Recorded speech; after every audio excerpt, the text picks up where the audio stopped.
will acknowledge to my book, but two of them are here today.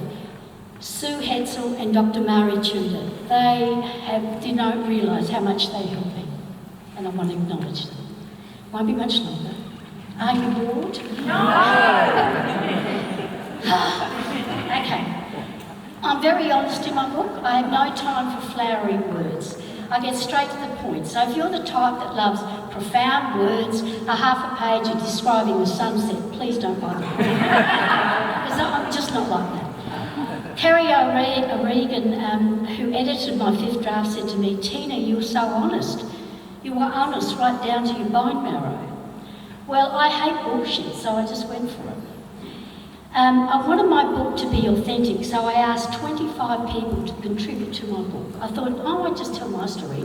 I want people to tell me how they saw me. Was I a pain in the neck? How difficult was I? I don't have anything to hide. That's the truth. No one's perfect. So I said, tell me whatever you want to say. Well, most people were very generous, but one manager, which I thought was so cool, it made me laugh. He was a manager in the early 80s. He was my first manager in government, and he said this, I quote, "Tina would fight to the death over causes close to her heart." Oh God, I've lost it. Hang on a minute, I've lost it. Tina would fight to the death over the causes close to her heart and would openly challenge convention and authority and was therefore a real handful to manage. Well, I see that as a statement of badge of honour. I also invited my son to make any comments about me as a mum or about writing the book, but he declined. So he missed his opportunity. If he's got any gripes, I don't want to hear about it. I talk about my experiences with John, and we've been together for nearly 40 years, and it was rough going the first 6 years of our relationship. And I have to say here that I have a lot of respect for him, because John has shown me men can change their misogynist ways if they really want to. I've had a lifetime of not trusting men for many good reasons, and John did let me down. But he never once told me not to mention this in the book. Not once did he say that. He said very clearly, I have to accept responsibility for my behaviour, and I'm no longer that man. John has spent the last 35 years proving this to me. He's been nothing but supportive and loving towards me, because he knows I won't settle for less. I had to put it.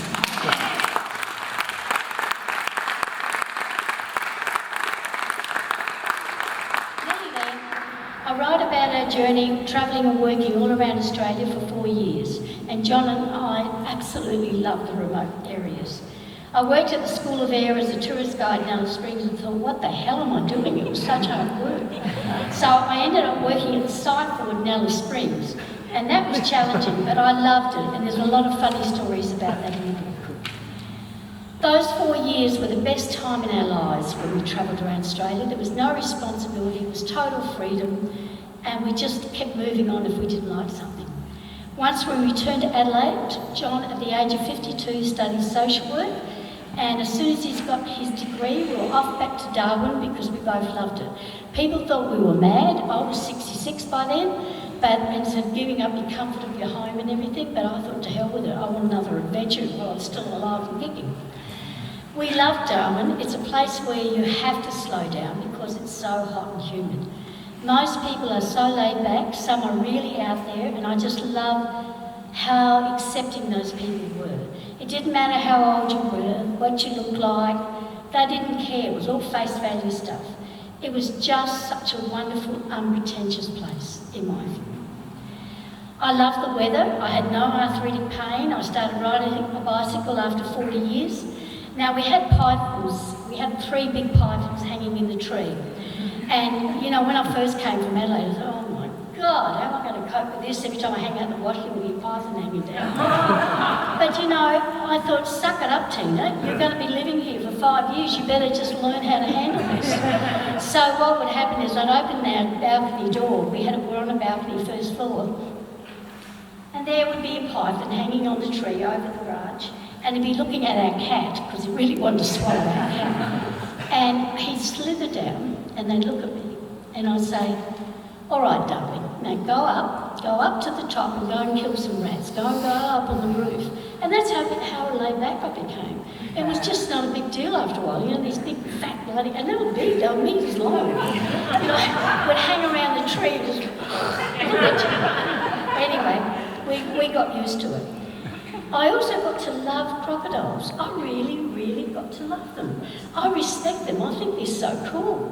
But I have to say, I nearly tried on one, but you'll have to read my book how that happened. This is me in daydream land.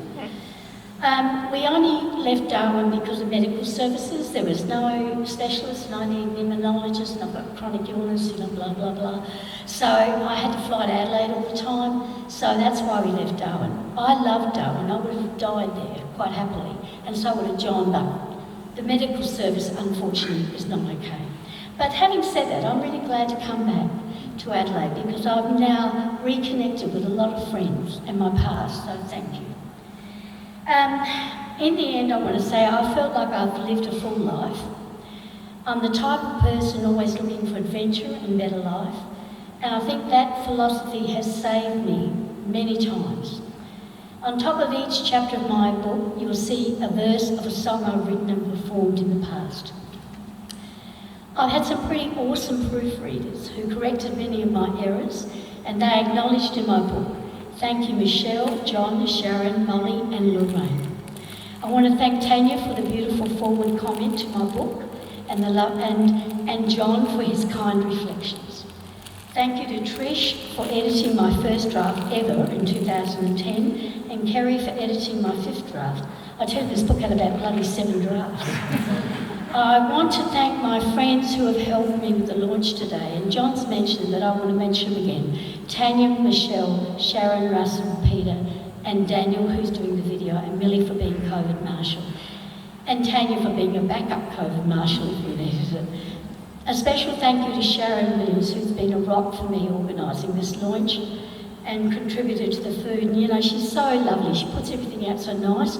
When we used to work together, we had to put up a health promotion thing. I would just slap it up, you know, think, oh, I'll put their bloody information up there. No, not Sharon. She'd come along after me and then make everything straight. And put pigs in it, make it all look very nice. We're very different and we love each other dearly.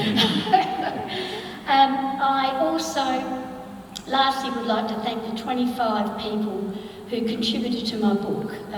They've made it a lot more interesting. I'm going to end with a couple of quotes. Oh, I'm going to have a drink, I think.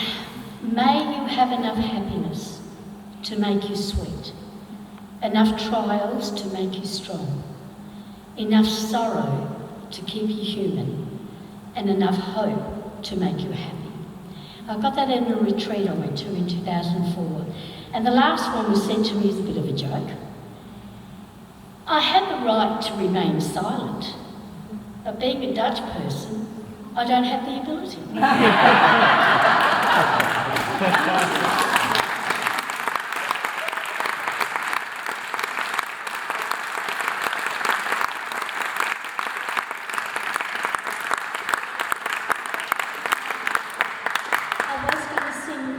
Song, but I don't know how my voice is. I haven't sang for a while and I've been dry as a bone.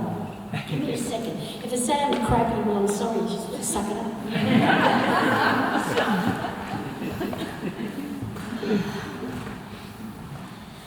Oh dear, I haven't done this since I was 70. I'm now nearly 73.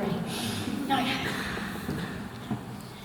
They can't forbid me everything. They can't forbid me to sing. They can't forbid the sun to shine. And they can't shut my mouth when I sing. They can't tell me where to walk. They can't tell me how to dress. They